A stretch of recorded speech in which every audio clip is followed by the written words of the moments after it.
Hey y'all, so I'm back. So I just wanted to show you what's going on in the garden. In that blue bag, I have some sweet potatoes that I had sitting in the house that had sprouted. And I'm not sure if you guys saw in my other video where I had transplanted some sweet potato slips that I had sitting in water. Well, they all died. And then since I already had sweet potatoes sitting in the house, I just decided to throw them in a bag. I'm not trying to transplant any more slips because anytime I try to transplant slips, they always die. So I'm going to leave those in there and then just see what happens. And in this bucket, I transplanted some carrots. And when I tried to separate them, they ended up dying. But I did have some potatoes already in the bucket. And as you can see, they sprouted. So I'm going to leave those there and see if I can get any potatoes. Now we're going to move over to this no-dig bed. I do have, well, you probably see that cantaloupe there. That was actually in another melon bed that I have. And something was already eating it. It had a big hole at the bottom. And since it wasn't ready, I just took it off the vine and threw it over here. But I do have this cantaloupe plant growing there. And as you can see, I do have one cantaloupe on that vine. Over here is on my tomatillos. Well, I have another bed with tomatillos, but these are the ones that I planted out first. And I do have tomatillos growing. See, there's one there. There's another one here. And then I have others in there. And then this is the first one that I had noticed. As you can see, it's already getting turning purple on the top. So I'm assuming that means the tomatillo must be turning purple inside because it is a purple tomatillo, and I'm assuming it doesn't get that big because it is still small inside. I still have quite a few other plants in here, but I'm not really expecting anything to come from them. I'm just letting them sit there for right now. But here is my amaranth that I started from seed, and as you can see, it already has little purple flowers on top. They look so pretty. I think that's where you harvest the seeds from. It look like that's what that might be, but I'm not 100% certain, so I'll do my research on that. Over here, my Roma tomatoes. Yeah, and this is actually the biggest one that I've seen. Well, not really. I've seen some about the same size, but I don't have any rock blossom end rot on these, which is good because the first ones that I saw that came from the flowers, they all had blossom end rot on them. And I actually tossed those, the ones that I've saw in the garden bed. But I did happen to eat some that didn't have the blossom end rot on those. I did eat some of those, and they were actually good. So those are my first tomatoes. I have this cucumber plant here. It look like, I don't know if you can see yet. Here it is. I think that's another cucumber growing, and I think this is a pickling cucumber because when I tasted the one that was on it, I did not like it. It had like a bit of aftertaste to it. So I think it's a pickling because I know I had slicers and I don't know if any of those sprouted, but that is definitely not a slicer because the way it tastes, I hope not, but yeah. And then here is my Charleston Gray melons. I have this one and it's another one there that's growing, and I just noticed on there that it has blossom end rot on it as well. So I'm gonna get rid of that one. And that's one thing I noticed with this, well, trying to grow this Charleston Gray, that a lot of the melons that was growing, they started to get blossom end rot. I don't know if it's because of my soil or something that I wasn't doing right, but I was able to harvest some that didn't have it. They didn't get too big, but they were actually good. So for the ones that I did not get to eat, well, even the ones that I did get to eat, sorry, there's a bus in the background, they were actually sweet, and I harvested the seeds out of them. So I'm gonna try again next year. Um, so this is my other bed that I have tomatillos in. They're not looking that great, and it might be a plus for me because I really want to start my fall seeds, and I wanted a bed to start in, and this might be the one that I begin. Well, I do start my fall season. There's still some morning glory in here, but I think I'm gonna just, pull everything out of here so that I can start my fall seeds. And as you can see over here, this is where I have my sunflowers, and I just started to move the soil around because I want to make a path through here. Yeah, I want to make a path through here, so I can just go through straight through instead of having to go all around just to get to the other side. But I'm not gonna have it this wide. But yeah, I'm gonna start, fixing things up so it's easier and more convenient for me to get around. I do have this baby bush melon in here, but it looks like it's splitting at the bottom. So I don't know if I'm gonna keep these because I have those there, and then I have that one there. Because I want to turn this into my squash bed. See, I started some spaghetti squash from seed, and I want to turn this into my squash bed. But I do have other plants in here. This marigold, and then this is the other side where I have my Charleston gray, and as you can see I have some greens in here, some brassicas in here, and then that cucumber plant is also in here. So I want to transplant uh, the greens into this bed because I want this to be my brassica bed. But as you can see, I still have a lot of plants in this one, and I'm trying to think because I don't want anything to die when I transplant. But I do want to turn this into my brassica bed. As you can see, I have two baby bush melons growing in there. This cabbage has been transplanted in here since the spring and it's still sitting in here. But oddly enough, the stunted pepper plants that I transplanted in the spring, they're actually starting to grow. And I'm thinking maybe because a lot of stuff that I did have in here, well, some of the stuff that I did have in here, like my arugula, my lettuce, and it was something else that I pulled. I think it was a radish. I pulled those because they all went to seed, and ever since then I noticed that the peppers are starting to grow more. So I'm not sure if I'm going to get peppers from them, but I'm going to keep them there just to find out. And then, sorry, over here is my beefsteak tomatoes, and I actually took one off today that was blushing, but the rest of them are still green. I still have them beans in the back. I have not gotten one bean off of them. I think there's one in the back there that might have some flowers, but not really. And I think I'm just gonna pull those because I want to change this bed as well. Starting with my fall season here as well. I still have these acorn squash, and I just noticed there's a female flower on here. I don't know, there it is. And I don't know if it opened already. Did I miss it? But even if I did, it doesn't have any male flowers in them. These are my yellow crookneck squash. And then I have that one on there. This one, I don't know if it was pollinated, but I do see some smaller ones in there. It's this. Oh, that's a male flower. But yeah, these are both of those. I have my pumpkins, which aren't looking that great right now. There's a melon in there. This is a cantaloupe. Then I have one cantaloupe on the vine there.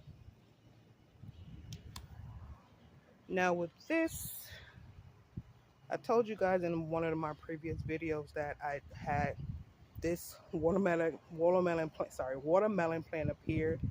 did not know where it came from, but I think it came from the seeds that I had in the compost pile. Maybe the rain transplanted it. I have no idea. But I do have one melon, and I believe this is the melons that I brought from the supermarket. So yeah, I have one on there so far. Here's my okra. And to me, I feel like okra has been doing the best for me. Yeah, it's always green, it's always looking nice, and it's always putting out flowers and giving me okra. So thank you, okra plant. I have my corn, well, more corn that I had to plant because the ones that I had here early, well, before early in the season, I should say, they all died. So I planted out more. These, yeah, they're not looking too good. So I might just pull those. But I did plant more. Yeah, my corn season just sucks. I do have this one melon, which I don't know if I should be happy about because every time I see one of these melons on here, they always shrivel up and dry off. So I can't say I'm happy to see it because I never get to see it grow past that point. I do have cantaloupe in there. And remember, this bed has melon, cantaloupe, and cucumbers. Have yet to see any cucumbers, but I see my first cantaloupe there. And like I said, the melons, yeah, they always just dry up and die. I do have more pumpkin over here. And this is one flower that's open. Once again, a male flower. That's all I've been getting so far off the pumpkin plants. I have these sweet potatoes that I still haven't moved. I'm going to leave them. I'm not messing with them. And like I said, look, well, not that. That was from my the baby bush melon that I cut too. Well, I tried to harvest too soon. It wasn't ready. But yeah, this melon is from that same plant that I just showed you that has that little melon on there that doesn't grow past a certain point. As you can see, that thing already, it was starting to dry, so I took it off. And then last but not least,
So as you can see, I pulled those tomatillos.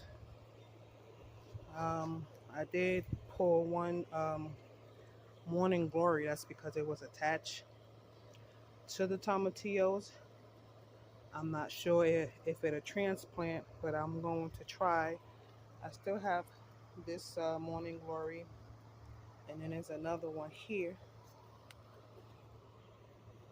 Yeah, that's another one there with the weeds surrounding it.